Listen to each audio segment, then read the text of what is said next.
नमस्कार।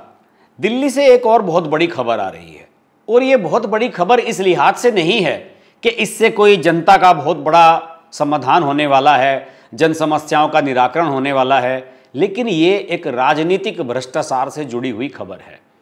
आप जानते हैं कि दिल्ली का अगर मैं नाम लेता हूं तो दिल्ली में भ्रष्टाचार का पर्याय बन चुकी थी आम आदमी पार्टी। आम आदमी पार्टी की सरकार जो लगभग एक दशक तक यहां की सत्ता पर काबिज रही। सत्ता के दौरान काबिज रहते हुए इन लोगों ने इतने भ्रष्टाचार किए कि एक के बाद एक इनके एमएलए पर कई मामले चल रहे हैं। कोई सीबीआई का, कोई एसीबी का, कोई ईडी का, इतने सारे मामले चल रहे हैं कि ओवरलैपिंग हो गई है। एक में बाहर आते हैं, दूसरे में जाने की नौबत आ जाती है, दूसरे में बाहर आते हैं, तीसरे में अंदर जाने की नौबत आ जाती है। कई बार तो तीनों मामलों में अलग अलग जेल जाना पड़ता है। ये हालत अरविंद केजरीवाल की भी हुई, संजय सिंह की भी हुई, मनीष सिसोदिया की भी हुई, सत्येंद्र जैन की भी हुई। अब आप समझ सकते हैं कि क्या स्थिति पिछली सरकारों की रही होगी कि एक भी सीनियर लीडर आम आदमी पार्टी का ऐसा नहीं बचा था जिस पर भ्रष्टाचार के आरोप ना लगे हों। अब एक बार फिर से मुझे लग रहा है कि यह सिलसिला शुरू होने वाला है। एक बड़ा मामला सामने आ रहा है, हालांकि यह मामला पुराना ही है और मैं ये कहूंगा कि आम आदमी पार्टी के इन नेताओं का जो हनीमून पीरियड था अब वो खत्म होने जा रहा है। पिछले साल इन सब को विधानसभा चुनाव से कुछ महीने पहले बारी बारी जमानत मिल गई थी। मुझे लगता है कि इसके पीछे सरकार की ये भी सोच रही होगी कि अगर इन सब को जेल में बंद करके बीजेपी यहां चुनाव जीतेगी तो लोग ये कहेंगे कि देखिए बीजेपी ने इस तरीके से चुनाव जीत लिया कि सारे नेताओं को, बड़े बड़े नेताओं को अंदर बंद कर दिया और उसके बाद चुनाव जीत लिया।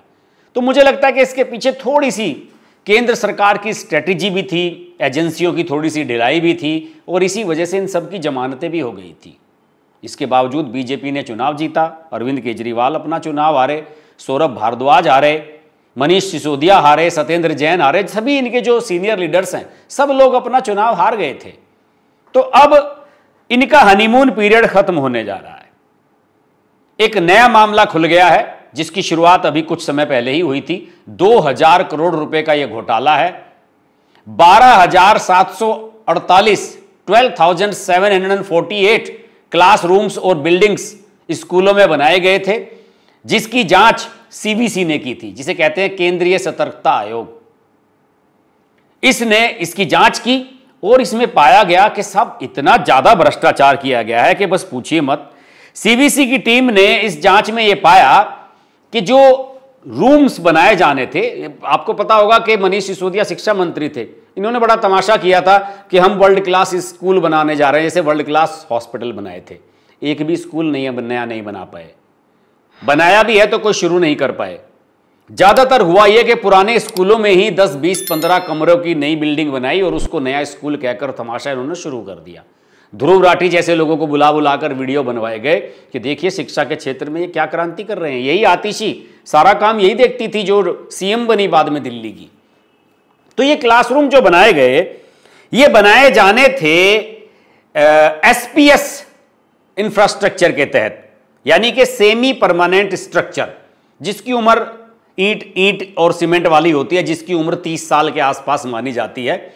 और इसके अलावा जब इनको बनाने का ये काम शुरू किया गया, टेंडर वगैरह हुए, तो ये तय किया गया कि साहब इनको हम एसपीएस के उसमें बनाएंगे, यानी कि सेमी परमानेंट स्ट्रक्चर में बनाएंगे।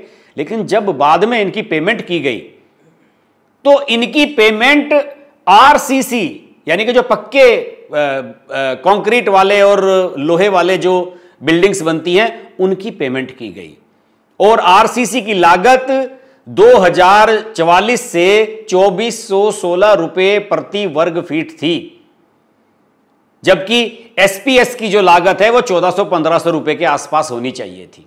यानी कि हल्की इमारतें बनाई गई, पेमेंट भारी की गई। इसके अलावा बीच में जब ठेकेदारों को यह लगा कि साहब हमारा जो है काम इससे नहीं चलेगा, हमारी पेमेंट बढ़ाई जानी चाहिए, तो बिना टेंडर के ही 326 करोड़ रुपए की कॉस्ट इंक्रीज कर दी गई, लागत बढ़ा दी गई और इनमें से 205.45 करोड़ रुपए सिर्फ रिचर स्पेसिफिकेशन के कारण खर्च हुए। यानी कि कि साहब हम इसमें जो है हम थोड़ा सा मॉडिफाइड कर रहे हैं, इनको आधुनिक और भव्य दिखाने की कोशिश कर रहे हैं, इसलिए 205 करोड़ रुपए एक्स्ट्रा इसमें कॉस्ट बढ़ा दी गई। कोई टेंडर वेंडर कुछ नहीं, ऐसे बढ़ा दी अरविंद केजरीवाल मनीष सिसोदिया ने मिलकर। और जब जांच हुई तो उसमें यह पता लगा कि जो ठेकेदार हैं निर्माण करने वाले, उनमें से ज्यादातर आम आदमी पार्टी के फाइनेंशियल हैं या फिर उनके जो कार्यकर्ता हैं, उनके ठेकेदार सारे के सारे उनसे जुड़े हुए हैं। देखिए कितना बड़ा भ्रष्टाचार किया। इस मामले में मनीष सिसोदिया और सत्येंद्र जैन दोनों के खिलाफ एफआईआर दर्ज की गई, क्योंकि दोनों ही मंत्री थे उस समय। एक के पास, मनीष सिसोदिया के पास शिक्षा मंत्रालय था और सत्येंद्र जैन जो है वो कंस्ट्रक्शन वगैरह का ये काम करते थे सारा का सारा। मेरे ख्याल में पीडब्ल्यूडी वाला डिपार्टमेंट भी इन्हीं के पास था। और इस तरीके से अभी इसमें जब जांच हुई तो 30 अप्रैल 2025 को एफआईआर दर्ज की गई है। इसमें एलजी के सचिवालय ने होम मिनिस्ट्री को लिखा इस जांच रिपोर्ट के आधार पर कि भाई तो बहुत बड़ा घोटाला है, इसकी जांच होनी चाहिए। होम मिनिस्ट्री ने जांच की सिफारिश की, राष्ट्रपति को भेजा गया और राष्ट्रपति द्रौपदी मुर्मू ने इसमें मुकदमा चलाने की और जांच करने के आदेश दे दिए। और अब इन दोनों नेताओं को, सत्येंद्र जैन और मनीष सिसोदिया को, एंटी करप्शन ब्यूरो ने, एसीबी ने समन किए हैं। सत्येंद्र जैन को 6 जून को पेश होना है एसीबी के दफ्तर में और 9 जून को मनीष सिसोदिया को। मैं ये नहीं कह रहा हूं कि ये दोनों उसी दिन गिरफ्तार हो जाएंगे, लेकिन जो ये मामला है और जिस नेचर का भ्रष्टाचार इसमें किया गया है, उसमें लगता नहीं कि ये बच पाएंगे। अब नहीं तो दूसरे तीसरे समन पर इनको अंदर जाना ही पड़ेगा। मैं आपको बता दूं कि मनीष सिसोदिया जो है वो शराब नीति में भी जेल गए थे और उन पर ईडी और सीबीआई दोनों तरह के केस चल रहे हैं। 26 फरवरी 2023 को मनीष सिसोदिया अंदर गए थे और 530 दिन, 1 साल से भी अधिक समय तक जेल में रहे थे। इसी दौरान केजरीवाल और संजय सिंह भी जेल गए थे, जिन्हें बाद में जमानत मिल गई थी। लेकिन मनीष सिसोदिया 9 अगस्त 2024 को बाहर आए थे जब उनको जमानत मिली थी। और मनीष सिसोदिया ने इस दौरान बड़े तमाशे किए थे। आपको याद होगा कि जब पहली बार सीबीआई ने इनको जांच के लिए बुलाया था, पूछताछ के लिए, तो दफ्तर से बाहर निकलकर इन्होंने पता कितना बड़ा झूठ बोला था। आम आदमी पार्टी के नेता भी उस पर हंसे थे। ये कहा था कि अंदर जाकर हमारे से अधिकारी, ईडी वाले, सीबीआई वाले ये कहते हैं कि आप बीजेपी में शामिल हो जाओ, आपको दिल्ली का सीएम बनवा देंगे। बताइए कोई इनके झूठ पर यकीन करेगा? इतने बड़े बड़े झूठ इन लोगों ने बोले थे। और बीच में जमानत लेने के लिए कितनी नौटंकी मनीष सिसोदिया ने की कि साहब मेरी पत्नी है सीमा, बीमार हैं बहुत, उनकी तो मेरे अलावा कोई देखभाल कर ही नहीं सकता। बताइए, डिप्टी सीएम की पत्नी इतनी बीमार हैं कि उनका बेटा विदेश में पढ़ता है, ना तो वो अपनी मां की सेवा कर सकता और ना मनीष सिसोदिया कर सकते। मनीष सिसोदिया करेंगे तो उन्हें जेल से बाहर लाना पड़ेगा। यानी कि डिप्टी सीएम की इतनी भी हैसियत नहीं। हर साल, हर दूसरे तीसरे महीने नया आईफोन इस्तेमाल करने वाले मनीष सिसोदिया की इतनी भी हैसियत नहीं कि अपनी पत्नी के लिए एक अच्छी सी नर्स घर में रख सकें। दिल्ली सरकार का डिप्टी सीएम यह कह रहा है, किसी को यकीन होगा? इस बहाने से इन्होंने कई बार जमानत लेने की कोशिश की, लेकिन जमानत इनको मिली नहीं। जमानत मिली तो बाद में रेगुलर बेस पर ही मिली और कानून के तहत मिली। आपको मैं बता दूं कि मनीष सिसोदिया को जमानत देते हुए ही सुप्रीम कोर्ट ने वो ऐतिहासिक बात कही थी कि गिरफ्तारी जो है वो केवल एक ऑप्शन है, जबकि जमानत जो है वो एक नियम है, उसका अधिकार है। और उन्होंने ये भी कहा था माननीय सुप्रीम कोर्ट ने कि मनीष सिसोदिया कौन से इतने बड़े क्रिमिनल हैं, इनकी तो जमीनी जड़ें यहां पर हैं दिल्ली में, ये भाग करके कहां जाएंगे। इस तरह की बात कहकर इनको जमानत दे दी गई थी। और देखिए, जो ईडी और सीबीआई के मामलों में इनको जमानत मिली है शराब घोटाले में, उसमें इस शर्त पर मिली है कि आपने कोई बाहर आकर किसी गवाह से बात नहीं करनी है, कोई सबूत से छेड़छाड़ नहीं करनी है। अगर एजेंसियों ने इसकी शिकायत कर दी तो मनीष सिसोदिया को फिर से उस मामलों में जेल जाना पड़ेगा।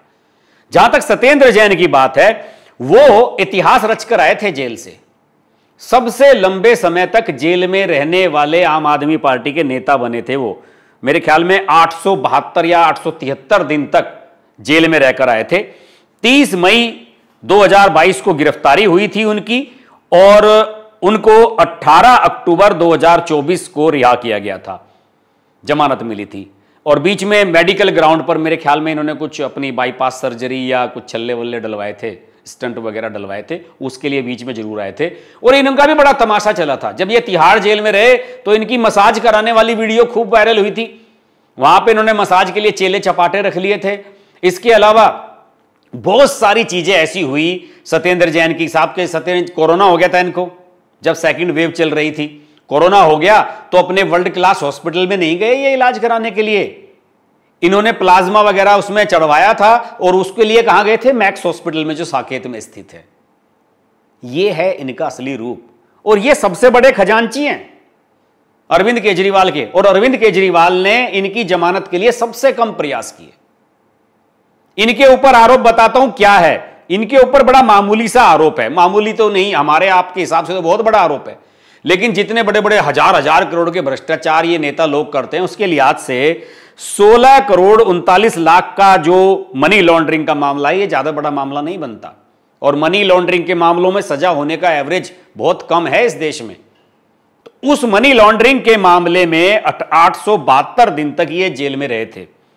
और इन्होंने किया क्या था? 2015 और 2016 में इन्होंने 4 फर्जी कंपनियों के जरिए 16 करोड़ रुपए की मनी लॉन्ड्रिंग की थी, जिसमें 2017 में सीबीआई ने एफआईआर दर्ज की थी। और बेचारे सबसे कम घोटाला किया और सबसे लंबे समय तक जेल में रहे। और अरविंद केजरीवाल को देखिए, जब अपनी बारी आई तो इस देश के सबसे बड़े लॉयर जिनकी सुप्रीम कोर्ट में खूब चलती है, अभिषेक मनु सिंघवी को हायर किया था उन्होंने अपने लिए। और गए, और मेरे ख्याल में 1-2 महीने के अंदर ही अरविंद केजरीवाल बाहर आ गए थे। और पता नहीं बीच में कितनी बार बाहर आए थे। इन्हें तो अभिषेक मनु सिंघवी ने लोकसभा चुनाव में प्रचार करने के लिए भी 20 दिन की जमानत दिलवा दी थी, जो ऐतिहासिक है। आज तक इस देश में किसी की भी नेता को चुनाव प्रचार करने के लिए जमानत नहीं मिली। तो यह हाल है। अब देखते हैं कि मनीष सिसोदिया और सत्येंद्र जैन कितनी जल्दी और अंदर जाते हैं, उसके बाद बाकी लोगों का नंबर भी लगेगा। आज के वीडियो में इतना ही। वीडियो अच्छा लगे तो लाइक कीजिए, शेयर कीजिए। चैनल को सब्सक्राइब नहीं किया है तो सब्सक्राइब जरूर कीजिए। दिल्ली के लोगों को तो हमारा चैनल 100% सब्सक्राइब कर लेना चाहिए। हमारे से ज्यादा फास्ट अपडेट कोई नहीं देता। नमस्कार।